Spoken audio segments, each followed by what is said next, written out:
आग से दोनों देश झुलस रहे हैं। हर गुजरते दिन के साथ ये युद्ध भयंकर होता जा रहा है। रूसी सेना एक एक कर यूक्रेन के इलाकों पर अपना कब्जा जमाती जा रही है। रूस से मिलती हार को देखकर यूक्रेन के हाथ पांव फूल गए हैं। यूक्रेन के समर्थक पश्चिमी देश लगातार यूक्रेन की मदद कर जंग को लंबा खींच रहे हैं। नेटो देश रूस पर दबाव बनाने की कोशिश भी कर रहा है। वहीं जंगी मैदान के बीच तीखा जुबानी पलटवार भी जारी है। पूर्व रूसी राष्ट्रपति दिमित्री मेदवेदेव ने पोलैंड के विदेश मंत्री की परमाणु हथियारों के इस्तेमाल पर दिए भड़काऊ बयान पर बड़ा जवाब दिया है। मेदवेदेव ने पोलैंड को रेडियो एक्टिव राख की धमकी तक दे डाली है। मेदवेदेव ने कहा कि अमेरिका ने ऐसा कुछ नहीं कहा है, क्योंकि वे रूस यूक्रेन युद्ध में ज्यादा अलर्ट हैं। अमेरिका की ओर से हमारे ठिकानों पर हमला करने का साफ मतलब विश्व युद्ध करना है। एक विदेशी मंत्री, यहाँ तक कि पोलैंड जैसे देश के विदेश मंत्री को भी ये समझना चाहिए। मेदवेदेव ने पोलिश राष्ट्रपति आंद्रेज डूडा का हवाला देते हुए पोलैंड पर निशाना साधा है। मेदवेदेव ने कहा कि रूस के साथ बॉर्डर शेयर करने वाला पोलैंड अपने यहाँ पर अमेरिकी न्यूक्लियर हथियार तैनात करने की तैयारी कर रहा है। पोलैंड को निश्चित रूप से रेडियो एक्टिव राख का अपना हिस्सा मिलेगा।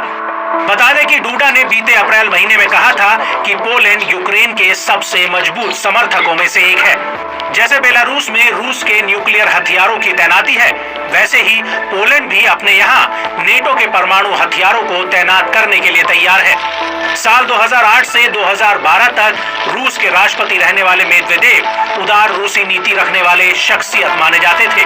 हालांकि उन पर आरोप लगता रहता है कि यूक्रेन पर रूसी हमले के बाद से वो सबसे बड़े कट्टरपंथियों में शुमार हो गए हैं, जो कि लगातार सोशल मीडिया पर भड़काऊ पोस्ट कर रूस यूक्रेन युद्ध में रूस का पक्ष रखते आ रहे हैं। सिरोस्की ने ब्रिटिश मीडिया को दिए इंटरव्यू में बताया कि यूक्रेन के खिलाफ रूस की ओर से परमाणु हथियारों के इस्तेमाल पर अमेरिका कथित तौर पर कैसी प्रतिक्रिया देगा।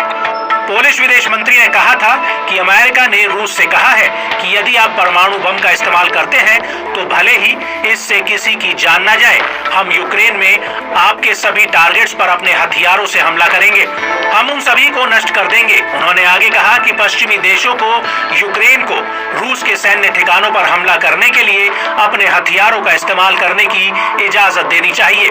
परमाणु हथियारों का इस्तेमाल न करने के अलावा रूस खुद को ज्यादा सीमित नहीं करता है। यूरोपियन यूनियन को हालात बिगड़ने से डरना नहीं चाहिए और यूक्रेन संघर्ष को लेकर खुद पर सीमाएं नहीं लगानी चाहिए, ताकि रूस ये सोचने पर मजबूर हो जाए कि उनका अगला कदम क्या होगा।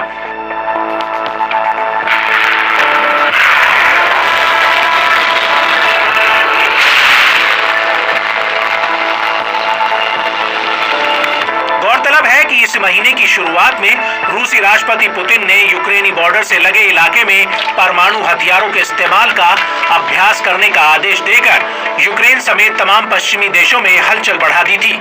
इसको लेकर रूसी रक्षा मंत्रालय ने खुलासा किया था कि ये अभ्यास पश्चिम से बढ़ती भड़काऊ बयानबाजी के बाद अमेरिका और उसके सहयोगियों के लिए एक चेतावनी के रूप में था।